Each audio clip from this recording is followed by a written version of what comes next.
يقول الله سبحانه بسم الله الرحمن الرحيم ألهاكم التكاثر بالله سم እጅግ አዛኝና ሩህሩህ ሆነው ألهاكم التكاثر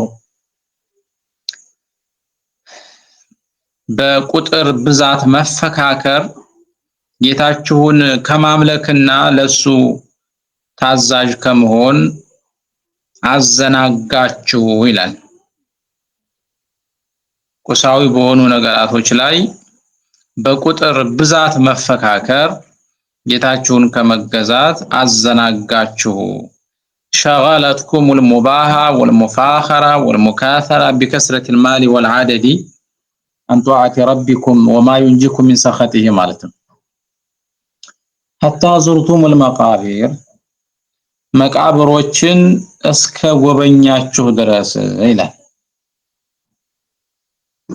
ይህ ሁኔታችሁ በገንዘብ ብዛት፣ በቤተሰብ ብዛት፣ በሙፋኸራ በጉራና በፍክክር ከኢባዳ መዘንጋታችሁ በቀብር እስከምትገቡ ድረስ ነው የዘገየውና የቆየው። ማለትም ሙሉ ህይወታችሁን በማይጠቅም ነገር አሳለፋችሁት ሙታችሁ ቀብር እስከምትገቡ ነው የሚለው። እንግዲህ አንድ ሰው ሙቶ ሊቀበር ወደ ቀብር ሲሄድ እንደ ዛኢር ጎብኝቶ እንደሚመለስ ሰው አድርጎ በማሰብ حتى زرتم المقابر መቃብርን እስከምትጎበኙ ድረስ በሚል ነው አላህ Subhanahu Wa Ta'ala የገለጸው። አንድ ሰው ሙቶ ለመቀበር በቀባሪዎች ወደ መቃብር ቢወሰድም እዛ ቦታ ላይ ለዘላለም የሚቆይ ካለ መሆኑ አንፃር ሰውየው አሁንም እንደ ዛኢር ለጉብኝት እንደሄደ ሰው ተደርጎ ነው የሚወሰደው።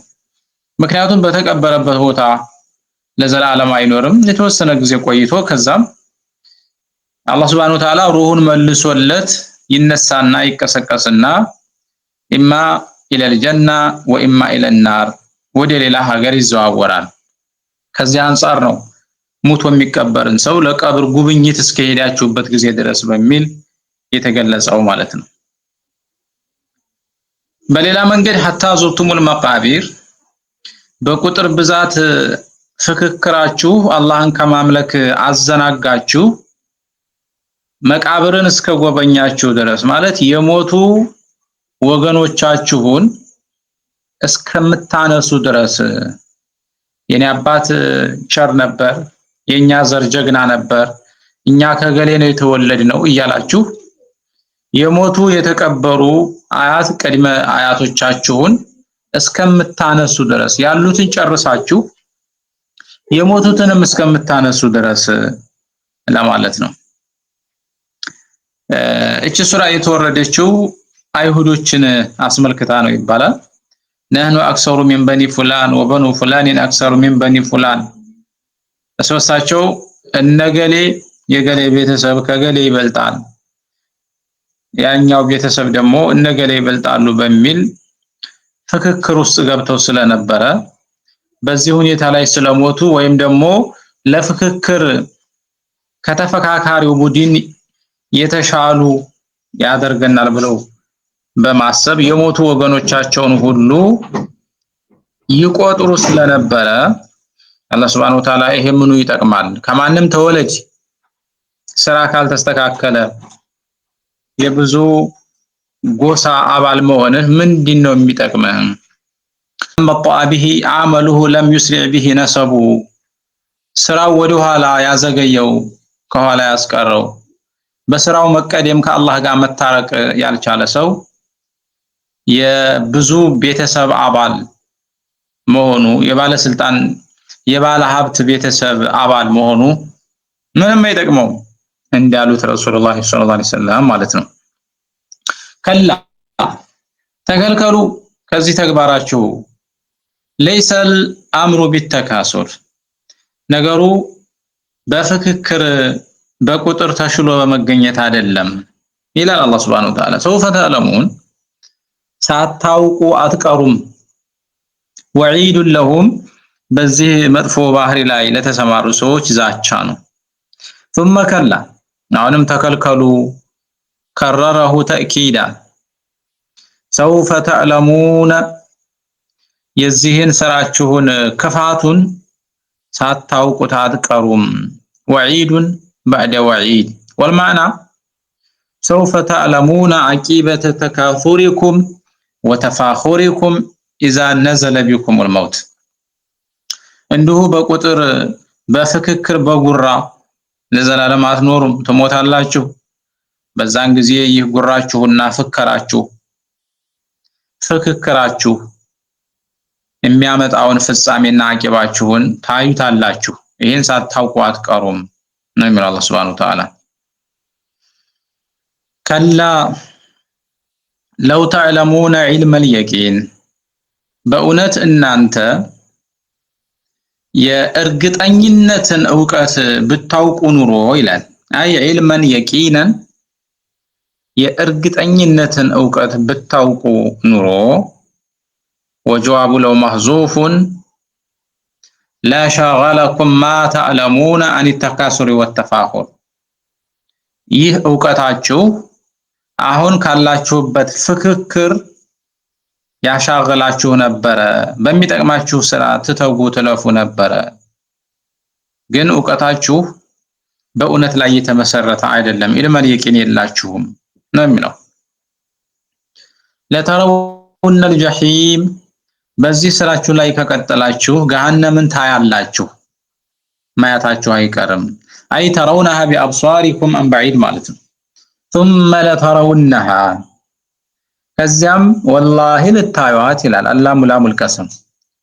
ثم لترونها፣ በጌትነቴ ይሁንብኝ ታዩዋታላችሁ። ዐይነል የቂን፣ የምታዩዋትም በእርግጠኛ አተያይ ነው ይላል አላህ ሱብሓነሁ ወተዓላ። ثم لترونها ሙሻሃደተ ዐይነል የቂን፣ የእርግጠኝነትን አተያይ ጀሃነምን መሆኑ ነው። ታዩታላችሁ። ثم لتسألن፣ ከዚያም ትጠየቃላችሁ። የውመኢዚን፣ በዚያ ቀን አኒ ነዒም፣ አላህ ለዋለላችሁ ለሰጣችሁ ጸጋና ኒዕማ ትጠየቃላችሁ ይላል። ያኒ ኩፋሩ መካ ካኑ ፊ ዱንያ ፊል ኸይር ወኒዕማ፣ ቁርአኒቱ ሱራይቱ በወረደችባት ቦታ የነበሩ ከሃዲያን አላህ ሱብሓነሁ ወተዓላ በተለያዩ ኸይርና ጸጋ ያኖራቸው ነበር እና እኔ ለሰጠኋችሁ አሁን እየኖራችሁበት ላላችሁት መልካም ጸጋዬ ትጠይቃላችሁ። ፈይስአሉነ የውመል ቂያማ አን ሹክሪ ማ ካኑ ፊህ ማለት ነው። ወለም የሽኩሩ ረበ ኒዓም ሐይሱ ዓበዱ ገይረሁ፣ አላህ ሱብሓነሁ ወተዓላ ያንን የመሰለ ጸጋ ሰጥቷቸው እነሱ ግን የሚያመልኩት ከሱ ውጭ ሆነን እሱ የኸለቀውን መኽሉቅን ነበረ። ስለዚህ ለዚህ ጸጋዬ ነገ ጠይቃችኋለሁኝ አላቸው ማለት ነው። በሆነ ጊዜ ረሱሉላህ ሰለላሁ ዐለይሂ ወሰለም ከቤታቸው ወጥተው አቡበክር ሲዲቅን አገኙት። ትንሽ እንደተጓዙ ዑመር ኢብኑ አልኸጧብንም አገኙት። ከቤታቸው ለምን እንደወጡ በዚህ ሰዓት ሲጠይቋቸው የሚበላ ነገር አጥተው ረሃብ ከቤታቸው እንደዋጣቸው ገለጹላቸው። ረሱሉላህ ሰለላሁ ዐለይሂ ወሰለም እኔም ከቤት ያዋጣኝ ይሄው ነው፣ እንደው በመንቀሳቀስ ረሃቡ ቢታገስልኝ ብዬ ነው ከቤት የወጣሁት አሉ። ከዛም ሁለቶቹን ኸሊፋዎች ይዘዋቸው ከአንሷር ጎሳ ወደሚመደብ አንድ ሰሃቢ ወሰዷቸው። እቤት ሲደርሱ ሰውየው ነገሩ ገባውና በጓሮ ከነበረ የቴምር አትክልት ቴምሩን ዘንጠል አድርጎ አምጥቶ ብሉ አለ። ከዛም ቢላዋውን ላጥ አድርጎ በአካባቢ ከነበረች ፍየል አንዷን አርዶ አስተናገዳቸው። መልእክተኛው ከሁለት ባልደረቦቻቸው ጋር ረቧቸው ከቤት ቢወጡም ግን በወንድማቸው መስተንግዶ ሆዳቸው ሞልቶ ጠግበው ወደ ቤት ተመለሱ።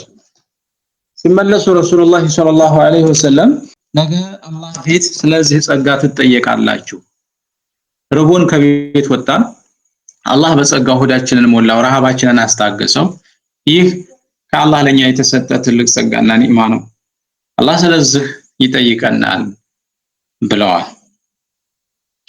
አላህ Subhanahu Wa Ta'ala በገንዘብ የማይተመን ያስፈልገናል ብለን አስበን ያልጠየቅነው የሰጠን በጣም ብዙ ጸጋና ኒዕማ አለ። ወይን ተዑዱ ኒዕመተላሂ ላ ትሕሱሃ እንደተባለው አላህ ከዋለልን ጸጋ ሁሉ ትልቁ ደግሞ ዲንን አላህ መስጠቱ ሙስሊም ማድረጉ ከእስልምናም ደግሞ ከተለያዩ ፊርቃዎች ከተለያዩ አንጃ አስተሳሰቦች የአህሉ ሱነቲ ወልጀማዓ የሰለፈነ ሷሊሂን እይታ ተከታይ እንድንሆን ማድረጉ ለኛ ትልቅ ስጦታና ትልቅ ጸጋ ነው። ይህንን በመገንዘብ አላህ የዋለልንን ውለታ ኒዕማውን ጸጋውን እስከመጨረሻው እንዳደርግልን በመጠየቅ አላህን ደግሞ ደጋግሞ ማመስገን ያስፈልጋል። ኒዕማ አላህ ከሰጠ በኋላ እንዲሁ አያነሳውም፣ አይቀማም፣ አይወስድም። ሰዎች አላህ የሰጣቸውን ጸጋና ኒዕማ በቃኝ ብለው በሚሰሩት መጥፎ ተግባር እስካላባረሩት ድረስ ማለት ነው። ስለዚህ አላህ በሰጠን ኒዕማና ጸጋ አላህን መዋጋት ወንጀል መስራትን መጠንቀቅ ያስፈልጋል። በተቃራኒው አላህ በሰጠን ኒዕማና ጸጋ አላህን ማመስገን እሱ በሚወደው ቦታ ላይ መዋል ከእያንዳንዳችን የሚጠበቅ ተግባር ነው ማለት ነው። ውድና የተከበራችሁ ወንድም እህቶች ዛሬ የተፍሲር ትምህርታችን የሰማችሁትን የተከታተላችሁትን ይመስላል። ወአኺሩ ዳዕዋና አልሐምዱሊላሂ ረቢል ዓለሚን ወሰላሙ ዐለይኩም ወረሕመቱላሂ ወበረካቱሁ።